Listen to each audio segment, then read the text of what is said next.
तो hello students, नमस्कार, अभिनंदन, आभार। आप सभी का स्वागत है आपके अपने यूट्यूब प्लेटफॉर्म सीआराम क्लासेस पर। जैसा कि डियर स्टूडेंट्स आप सभी जानते हैं, इस समय चलती है हमारी एसएससी जीडी जो कि आपका 2024 में होने वाला है, उसकी बेटा हिंदी की प्रैक्टिस सीरीज, जिसमें हम 8 प्रैक्टिस सेट पहले करा चुके हैं। बेटा ये है आपका 9वां प्रैक्टिस सेट, जो कि 27 जनवरी को पूछा गया था, 2023 में आपका हुआ था। उसकी बेटा आज हम लेकर आए हैं फर्स्ट शिफ्ट। ठीक है ना। तो एक बार सारे बच्चे लाइव आ जाएंगे बेटा, एक बार सारे बच्चे जुड़ जाएं चैनल के साथ, ठीक है ना। और इस सेशन को शेयर कर दें फटाफट। जो भी बच्चे लाइव आ जाएंगे इसको बेटा शेयर करना है, ठीक है ना। और जो भी सेशन होगा अगर अब वो आपको अच्छा लगता है तो आपको लाइक भी करना है, ठीक है ना। तो एक बार जुड़ जाएंगे बेटा। Good evening, good evening. देखो आप सभी को गुड इवनिंग हमारी तरफ से। आप सभी क्या करेंगे, फटाफट से बेटा जुड़ जाएं, एक बार सारे बच्चों को जोड़ दें। तब तक चलिए हम पहला प्रश्न निकाल लेते हैं, ठीक है ना। तो ये रहा भैया पहला प्रश्न। देखो मैं पहले भी आपको बता चुका हूं, अगर आपको लग रहा है कि इसकी जो पीडीएफ की क्वालिटी है थोड़ी हल्की है, तो आपको क्या करना है कि आपको मेरे ऊपर टच करना है। उसके बाद लेफ्ट साइड में इस कोने में ऊपर बेटा एक सेटिंग का बटन आता है, उसको दबाना है। जब आप उसे दबाओगे तो नीचे एक एडवांस का ऑप्शन जाएगा, तो उसमें क्वालिटी का आएगा। क्वालिटी में जाकर के एडवांस, और एडवांस में जाकर के 720p या फिर 1080p, और अगर ये भी नहीं है तो 480, ठीक है ना। 480 में आपका काम चल जाएगा बढ़िया। तो कोशिश करेंगे 720 पे चलाने की, ठीक है ना। तो वहां जो है एकदम बढ़िया दिखता है। बाकी हम इसे और थोड़ा सा बड़ा कर देते हैं, एक फॉन्ट और, ठीक है ना। तो इतना ठीक है। तो चलिए भैया आज का पहला प्रश्न लगाएंगे बेटा। देखो आप भी मेरे साथ साथ क्या करेंगे, प्रश्नों के उत्तर देंगे, ठीक है ना। मन में सोचेंगे या कमेंट बॉक्स में लिख करके देंगे, जैसा आपका मन करेगा वैसे करना है, लेकिन आपको अटेम्प्ट जरूर करना है, प्रैक्टिस जरूर करनी है। तो पहला प्रश्न, यह दवा रोग में समूल से नष्ट करती है। कुछ सेंस गड़बड़ा गया है इसका भैया। कह रहा है उपयुक्त वाक्य में कारक संबंधी त्रुटि पहचान कर निम्नलिखित में से शुद्ध वाक्य चुनिए। तो यह दवा रोग को समूल नष्ट करती है, पहला ऑप्शन। या दूसरा, यह दवा रोग को समूल से नष्ट करती है। नहीं भैया, समूल के साथ से नहीं आएगा। यह दवा रोग के लिए मूल से नहीं, रोग के लिए मूल से नहीं। यह दवा रोग पर मूल से, ये भी नहीं। यह दवा रोग को समूल नष्ट करती है। मतलब साफ है कि ये जो दवा है ना भैया, ये रोग को समूल, मूल से मतलब जड़ से खत्म कर देती है। बात समझ आ गई। तो समूल का मतलब ही होता है जड़ से, ठीक है बेटा। तो यह दवा रोग को समूल नष्ट करती है, पहला ऑप्शन आपका राइट हो गया। उम्मीद है ठीक ठाक है, दिक्कत नहीं है बेटा, कोई तकलीफ नहीं है। आगे बढ़ेंगे बेटा। फर्स्ट शिफ्ट है, 20 प्रश्न है, ज्यादा हार्ड है नहीं, आसान है। फटाफट से चलेंगे, ठीक है ना, फटाफट से चीजों को समझेंगे। नमन पुस्तक पढ़ता है, इस वाक्य में कर्मवाच्य, देखो जहां कर्म की प्रधानता हो, है कि नहीं। कर्तवाच्य जहां कर्ता की हो, कर्तवाच्य, कर्मवाच्य, और एक होता है आपका भाववाच्य जहां भाव की प्रधानता होती है। तो देखिए नमन पुस्तक पढ़ रहा है, नमन पुस्तक पढ़ेगा, नमन द्वारा पुस्तक पढ़ी गई, है कि नहीं, पैसिव वॉइस, नमन द्वारा पुस्तक पढ़ी गई, आसान है। आगे चलते हैं बेटा। तीसरा, जिसकी जानकारी बहुत अधिक हो, क्या कहते हैं उसे साहब, जिसकी जानकारी बहुत अधिक होती है बेटा उसे हम कहते हैं विज्ञ। और जिसकी जानकारी बहुत कम हो उसे हम कहते हैं अज्ञ। क्या कहते हैं, अज्ञ, ठीक है ना। इसके बाद मैं बात करूं अजान। अजान आप सभी जानते ही हो, अजान का मतलब होता है एक तरह से ऐलान करना, ठीक है ना, अजान देना, ठीक है ना। तो ऐलान के रूप में बेटा अजान शब्द इस्तेमाल हो सकता है। इसके बाद मैं बात करूं अज। अज का मतलब बताएंगे बेटा, अज का क्या मतलब होता है, एक बार कमेंट सेक्शन में बताएंगे। अज, अज का मतलब क्या है। ये बेटा आज नहीं है, अज है, अज। तो अज का एक बार मुझे मतलब समझाओ बेटा, अज का क्या मतलब होगा, कमेंट सेक्शन में लिख के बताएंगे सारे बच्चे।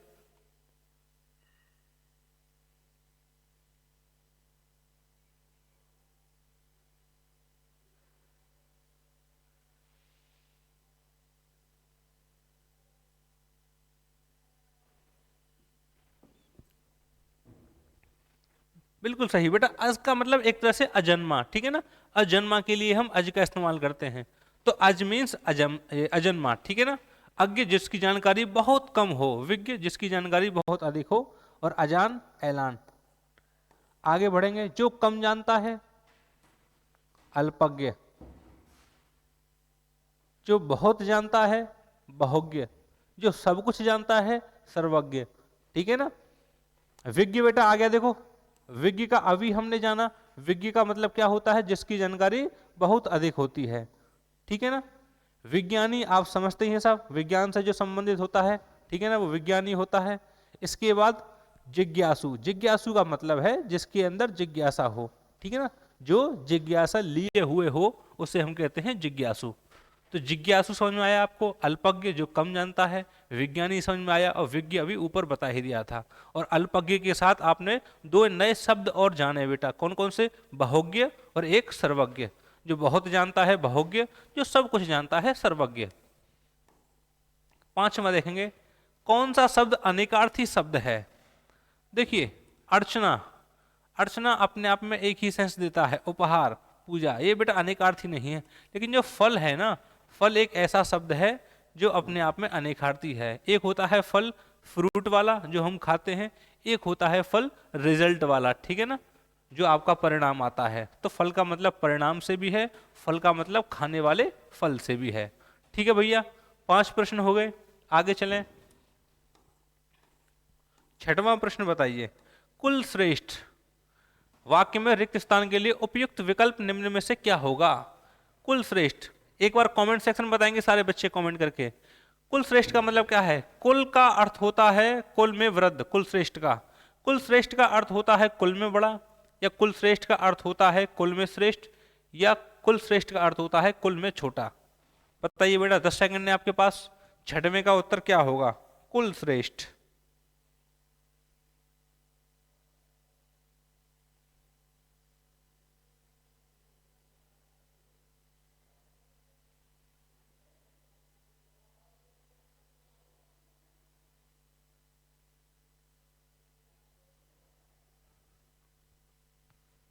बी, पी नहीं बेटा, हाँ सी, ठीक है ना, हाँ सी वाले ठीक हैं। देखो कुल में जो है श्रेष्ठ है ना, कुल श्रेष्ठ नाम से ही पता लग रहा है, कुल श्रेष्ठ का अर्थ होता है कुल में श्रेष्ठ। एक अत्येंद्रिय करके चित्रगुप्त जी महाराज थे शायद उनका नाम, अगर मैं सही हूं तो। बेटा वो 10-12 भाई बहन थे, लेकिन सबसे ज्यादा समझदार, सबसे ज्यादा ज्ञानी, सबसे ज्यादा संस्कारवान, ठीक है ना, कहें तो एक तरह से प्रकांड पंडित, ठीक है ना, जो बहुत अधिक सर्वज्ञ ज्ञाता थे, वो आपके थे अत्येंद्रिय चित्रगुप्त महाराज जी, ठीक है ना। तो उन्हीं के जो आगे चल के वंशज थे ना, वही कहलाए कुल श्रेष्ठ। क्यों, क्योंकि अपने कुल में 10-12 भाई बहनों में जो चित्रगुप्त महाराज जी थे सबसे श्रेष्ठ थे, ठीक है ना, ज्ञान के हिसाब से हो या संस्कार के हिसाब से हो, इन सब में भैया वो श्रेष्ठ थे। तो इसीलिए बेटा कुल में श्रेष्ठ थे, तो आगे चल के जो उनके वंशज थे वो क्या कहलाए, कुल श्रेष्ठ कहलाए। चित्रगुप्त महाराज जी जो धर्मात्मा थे, ठीक है, उनके वंशज। ठीक है बेटा, समझ में आया, आगे चलें। निम्न में से कौन सा शब्द आसमान का पर्यायवाची है। आकाश, दहन, द्रुत या प्रभात। बताइए साहब। देखो द्रुत का मतलब क्या है, बताइए, 4-5 सेकंड में देता हूं आपको, बताइए बेटा क्या होगा।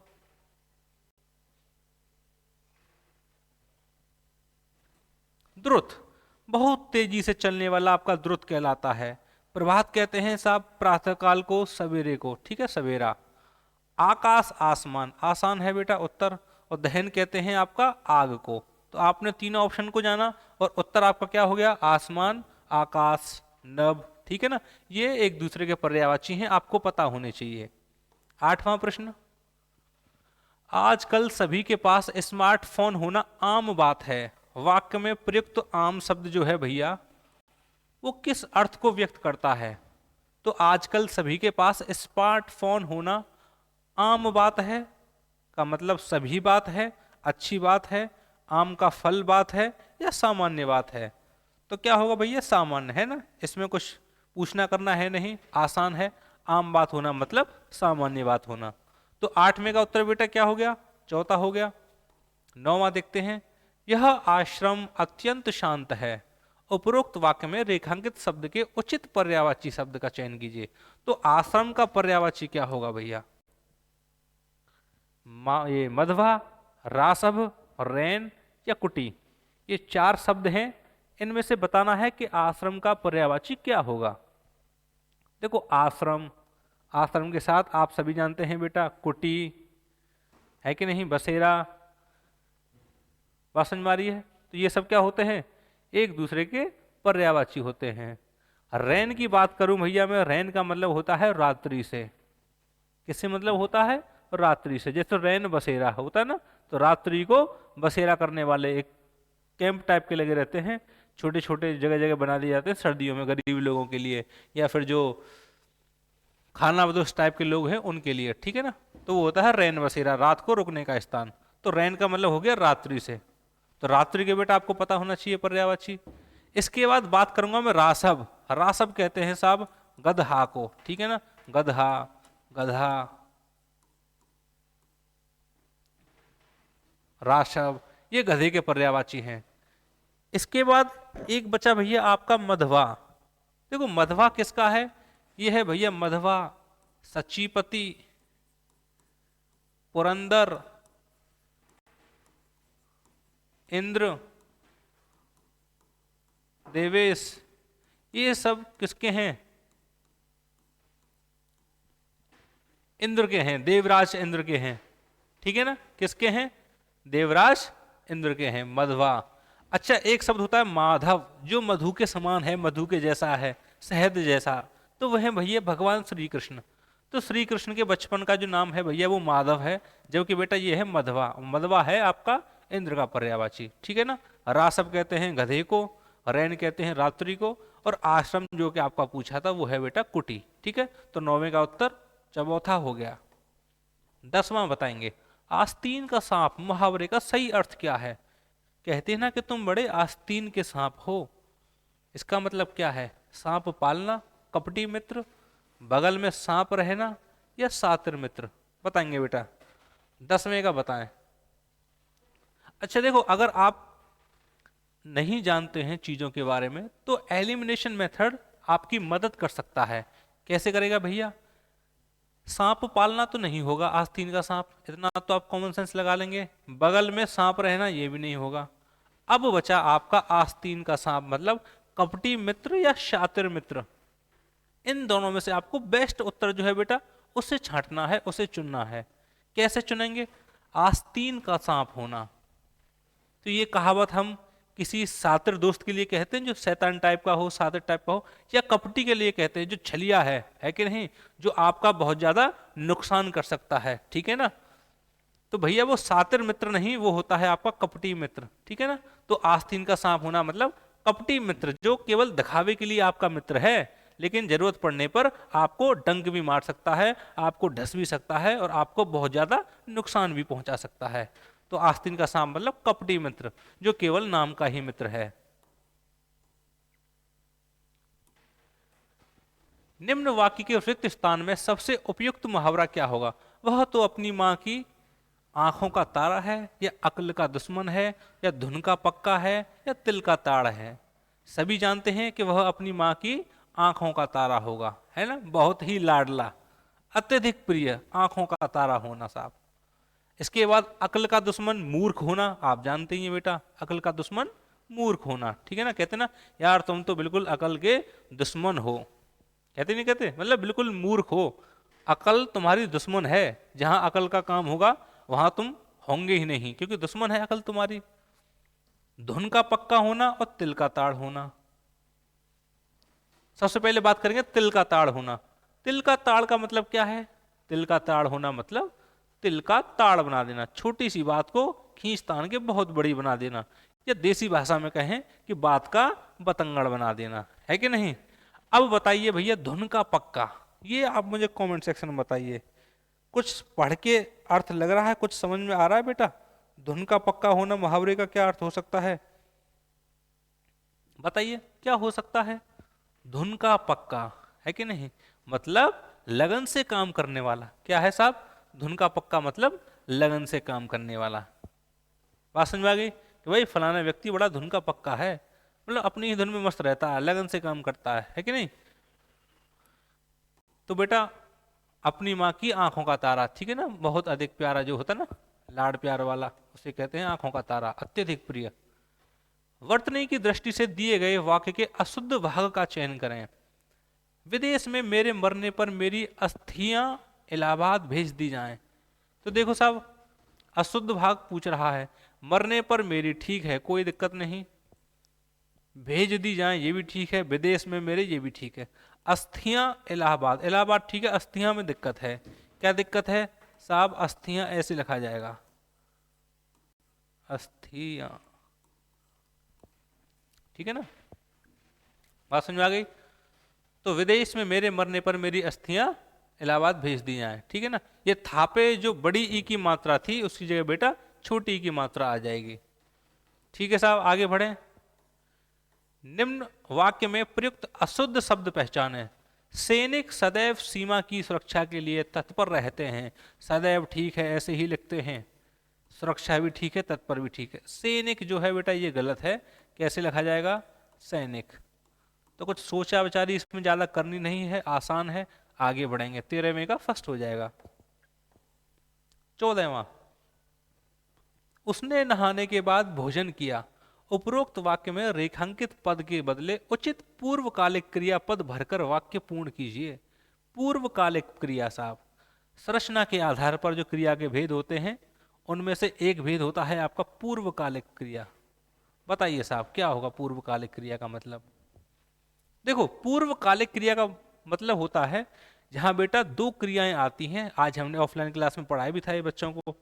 दो क्रिया आएंगी और उसमें क्या होगा, एक क्रिया पहले हो जाएगी और दूसरी क्रिया उसके तुरंत बाद होती है, और दोनों क्रियाओं के बीच में कर आता है। ये कैसे बनती है? कर लगाकर। जैसे एग्जाम्पल देखेंगे, मैं खेल कर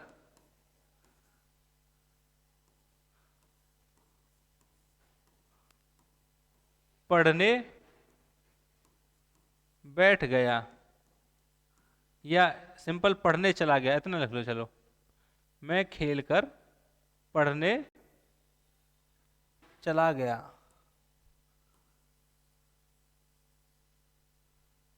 अब देखेंगे यहां साहब, पढ़ने चला गया। तो यहां देखिए, खेलना और पढ़ना दो क्रियाएं हैं, लेकिन एक पहले होगी, एक उसके जस्ट बाद होगी, है कि नहीं? तो खेलना पहले हुआ है, उसके बाद पढ़ने की जो क्रिया है वो हो रही है साहब। तो मैं खेलकर पढ़ने चला गया, तो बात समझ में आ गई? पूर्वकालिक क्रिया, ठीक है ना। दो क्रियाएं आती हैं जिनमें एक पहले होती है, दूसरी उसके बाद घटित होती है, और यहां पर कर लग जाता है बीच में, ठीक है साहब। क्रिया के बाद जो है कर आ जाएगा। तो देखिए कहां पर कर लगा के क्रिया बन रही है। उसने नहाने के बाद भोजन किया, उसने नहाकर भोजन किया, है कि नहीं साहब? कर लग जाएगा, तो उसने नहाकर भोजन किया। तो ये आपका चौथा वाला उत्तर सही हो जाएगा। बताओ इसमें कोई दिक्कत? कोई दिक्कत इसमें? और देखिए जो पूर्वकालिक क्रिया होती है इसमें साहब ये अव्ययी भाव की होती है, मतलब किसी भी लिंग, कोई भी साहब वचन, कोई भी काल, इन सब का कारक, इन सब का कोई प्रभाव नहीं पड़ता, ठीक है ना साहब? ये ऐसे के ऐसे ही रहेगी, ठीक है ना। जैसे देखो, मैं की जगह यहां राम लगा दो, राम खेलकर पढ़ने चला गया। देख रहे हो इस वाले सेंस पे कोई, इस वाले यहाँ जो लिखा हुआ है ना, जो दो शब्द लिखे हैं इन पर बेटा कोई प्रभाव नहीं पड़ रहा। अब मैं की जगह यहां कर दो राम, राम की जगह कर दो सीता, लिंग बदल देते हैं। अब देखो, सीता खेलकर पढ़ने चली गई, तो खेलकर पढ़ने यहाँ कोई प्रभाव पड़ रहा है? नहीं पड़ रहा ना, बात समझ रहे हैं? अब एक वचन है, एक वचन की जगह बहुवचन कर दो, सारे लोग खेलकर पढ़ने चले गए, तो फिर भी देखो खेलकर पढ़ने, तो आपने लिंग बदला, आपने वचन बदला, काल बदल लोगे साहब, कारक बदल लोगे, तो भी इस पर कोई प्रभाव नहीं पड़ेगा, ठीक है ना। तो पूर्वकालिक जो क्रिया होते हैं, क्रिया होती है बेटा वो अव्ययी भाव की होती है। तो उम्मीद है आपको समझ में आ गया होगा, दो क्रियाएं साथ में आएंगी और भैया कर लग जाता है ना क्रिया के बाद। तेज गति से चलने वाला, 15वें का उत्तर बताएंगे एक बार कमेंट सेक्शन में। तेज गति से चलने वाला क्या कहलाएगा साहब? तेज गति से चलने वाला, अभी बेटा एक शब्द आया था, है ना, हमने बताया था कि बहुत तेज चलने वाला या बहुत तेज आगे बढ़ने वाला, उसे कहते हैं द्रुत। एक शब्द आया था ना, द्रुत। तो बहुत तेज गति से चलने वाला क्या कहलाएगा साहब? द्रुतगामी कहलाएगा। क्या कहलाएगा? द्रुतगामी। बलवान आप जानते ही हैं, प्रगतिशील भी आप जानते हैं, जो प्रगति करता है, आगे बढ़ता है। और कर्मठ कैसे कहते हैं साहब? कर्मठ का बताएंगे एक बार कमेंट सेक्शन में। कर्मठ का मतलब क्या है? बताओ बेटा। कर्मठ,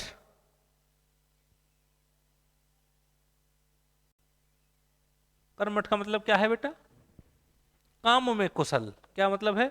जो काम में कुशल होता है, ठीक है ना, वो क्या होता है साहब? कर्मठ।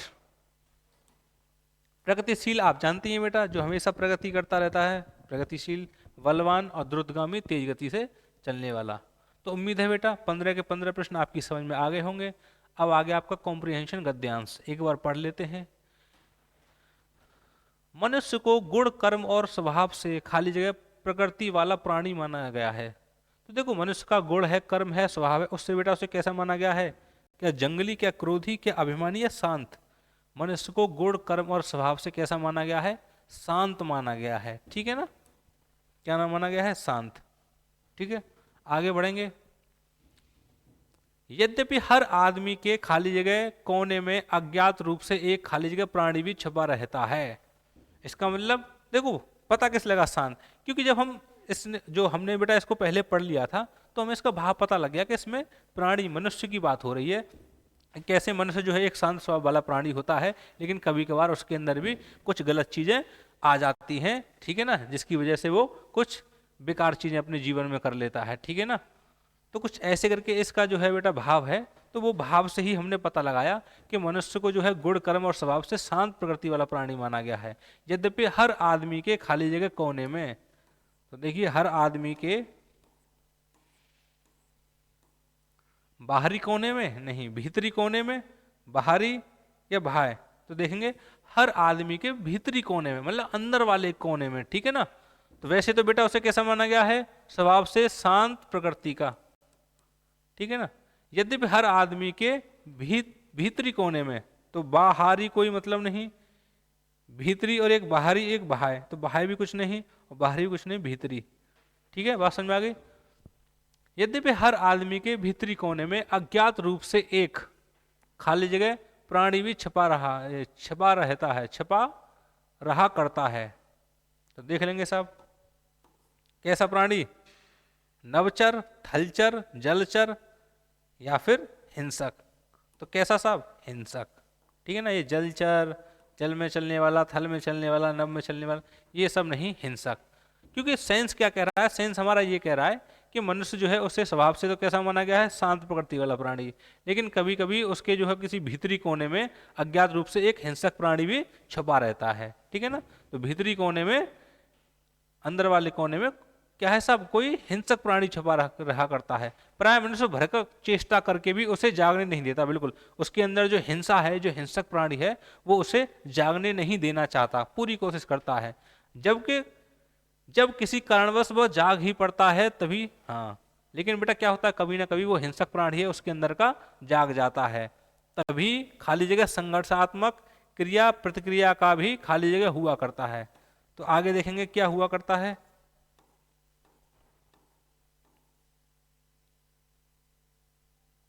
तो एक बार फिर से देखेंगे, मनुष्य को गुण, कर्म तथा स्वभाव से शांत प्रकृति का प्राणी माना गया है।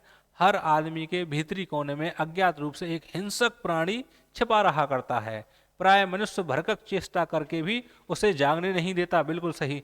लेकिन जब किसी कारणवश वह जाग ही पड़ता है तभी क्या होता है? कभी कभी नहीं, तभी तरह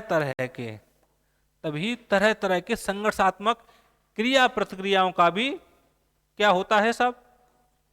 क्रिया प्रतिक्रियाओं का भी जन्म हुआ करता है। क्या आएगा साहब? जन्म हुआ करता है। अब देखो एक बार इसे समझते हैं, जन्म और यहां आएगा तरह तरह के।